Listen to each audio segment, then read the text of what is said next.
Welcome to శ్యామలాస్ kitchen. ఈ రోజు స్పైసీగా ఈజీగా చేసుకునే సాంబార్ చూద్దామండి। ఇది ఇడ్లీ దోశ రైస్ లోకి అయితే చాలా బాగుంటుంది। అది ఎలాగో చూసేద్దాం। ఇప్పుడు ముందుగా స్టవ్ వెలిగించుకొని కడాయి పెట్టుకోవాలి।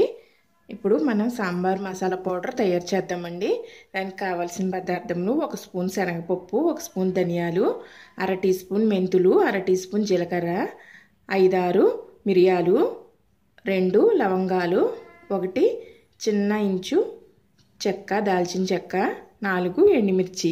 ఇవి ఇప్పుడు డ్రైగా వేయించుకుందామండి। మనం ముందుగా పచ్చిశనగపప్పు ధనియాలు వేసుకుని వేయించుకుందాము।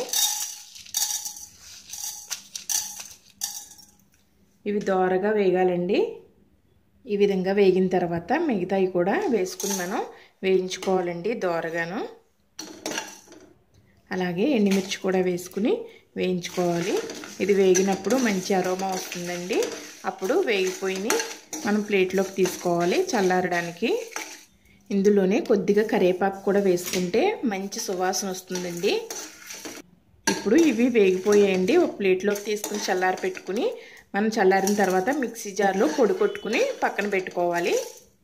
ఇప్పుడు ఇందులో ఆయిల్ వేసుకోవాలండి। 2-3 స్పూన్ల ఆయిల్ పడుతుంది। ఆయిల్ వేడెక్కిన తర్వాత తాలింపు వేసుకుందాము। ఇందులో వెల్లుల్లి రేకలు వేస్తున్నానండి। శుభ్రంగా ఒలిచి చితకొట్టుకున్న వెల్లుల్లి, అలాగే 1 స్పూన్ జీలకర్ర, 1 స్పూన్ ఆవాలు కూడా వేస్తున్నానండి।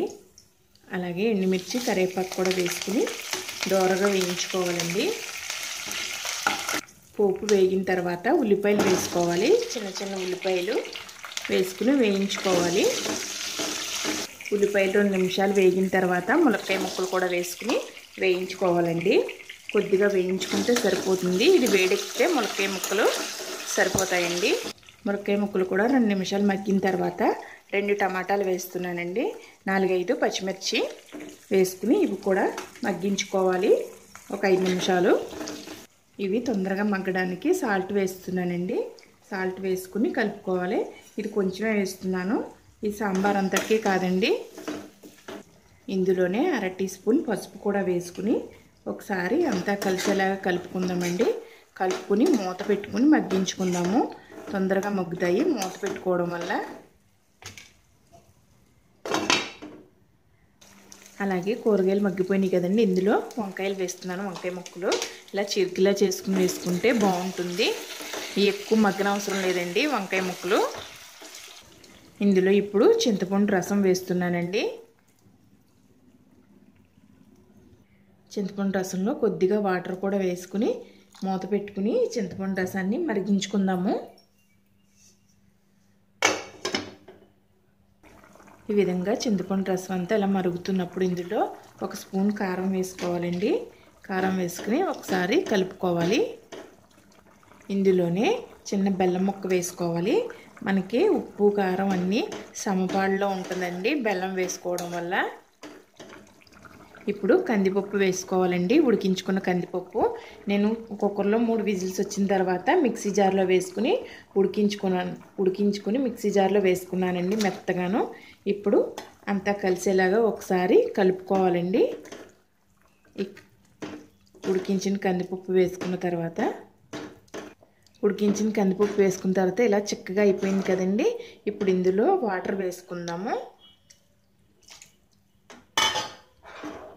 ఈ విధంగా ఉందండి। వాటర్ వేసుకున్న తర్వాత ఇంకొంచెం వాటర్ పడుతుంది, కాసేపు ఉడికిస్తాం కాబట్టి ఇంకా దగ్గరికి అయిపోతుంది కాబట్టి ఇంకొక కప్పు వాటర్ వేసుకుందాము।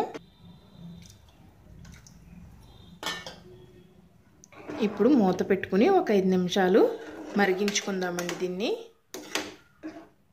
ఈ సాంబార్ని నేను ఇక్కడ 1 కప్పు కందిపప్పుని ఉడికించానండి। 1 కప్పు కందిపప్పుకి 2 కప్పుల వాటర్ వేసుకుని కుక్కర్లో 3 విజిల్స్ వచ్చిన తర్వాత చల్లారిన తర్వాత గ్రైండర్లో వేసుకుని మిక్సీ జార్లో మెత్తగా పేస్ట్ చేసుకున్నానండి। అలా పేస్ట్ చేసుకోవడం వల్ల మనకి తక్కువ కందిపప్పు వాడినా మనకి ఎక్కువలా కనిపిస్తుంది, చిక్కగా కూడా ఉంటుంది సాంబార్ అనేది। ఇప్పుడు ఇందులో 2 స్పూన్లు సాల్ట్ వేస్తున్నానండి। రుచికి సరిపడా సాల్ట్ వేసేసుకోవాలి। ఇందాక కొద్దిగానే వేసాను కదండి, ఇప్పుడు మూత పెట్టుకుని ఒక 5 నిమిషాలు మరిగించుకుందాము. ఇందులో కొద్దిగా కొత్తిమీర వేసుకుని మరిగించుకుందాము. ఇలా ఒక 5 నిమిషాలు సాంబార్ మరిగిన తర్వాత మనం ముందుగా రెడీ చేసుకున్నాం కదండి సాంబార్ పౌడర్, 1 స్పూన్ వేసుకుందాము. ఇప్పుడు ఒకసారి అంతా కలిసేలాగా కలుపుకొని మరొక 5 నిమిషాలు మరిగించుకుందామండి. ఈ సాంబార్ పౌడర్ అంతా సాంబార్కి పడుతుంది. చూసారండి, 5 నిమిషాలు మరిగిన తర్వాత సాంబార్ ఈ విధంగా చిక్కబడింది. ఇప్పుడు కొద్దిగా కొత్తిమీర చల్లుకుని స్టవ్ ఆపేసుకోవాలండి. చాలా టేస్టీ అయిన సాంబార్ అండి, చాలా బాగుంది. ఈ విధంగా చిక్కగా ఉండడం వల్ల మనం స్పైసెస్ అన్నీ వేసుకుని కూరగాయలన్నీ చాలా బాగా ఉడికాయండి.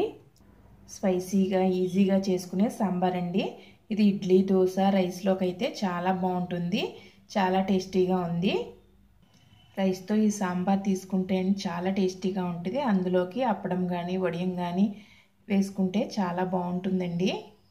ఫ్రెండ్స్, ఈ వీడియో కనుక మీకు నచ్చినట్లయితే please subscribe my channel, share చేయండి, లైక్ చేయండి, మీ సలహాలను కమెంట్స్ ద్వారా తెలియచేయండి. Thank you for watching.